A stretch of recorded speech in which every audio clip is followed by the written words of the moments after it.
నమస్తే welcome to Andhraprabha నేను విజయ December 4వ తేదీ రాత్రి పుష్ప 2 ప్రీమియర్ షో ప్రదర్శిస్తున్న హైదరాబాద్ ఆర్టీసీ క్రాస్ రోడ్లోని సంధ్యా థియేటర్ వద్ద తొక్కిసలాట జరిగిన విషయం తెలిసిందే.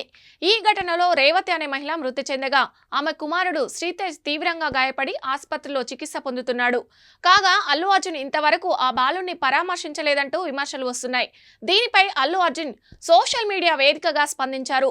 కేసు విచారణ జరుగుతున్నందున తాను శ్రీతేజ్ను కలవలేకపోతున్నానని విచారం వ్యక్తం చేశారు.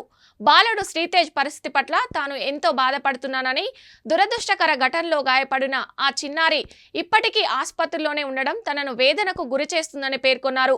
కేసు విచారణలో ఉన్నందున ఆ బాలుడిని బాధిత కుటుంబాన్ని కలవకూడదన్న సలహా మేరకు తాను పరామర్శకు రాలేకపోతున్నానని అల్లు అర్జున్ వివరణ ఇచ్చారు.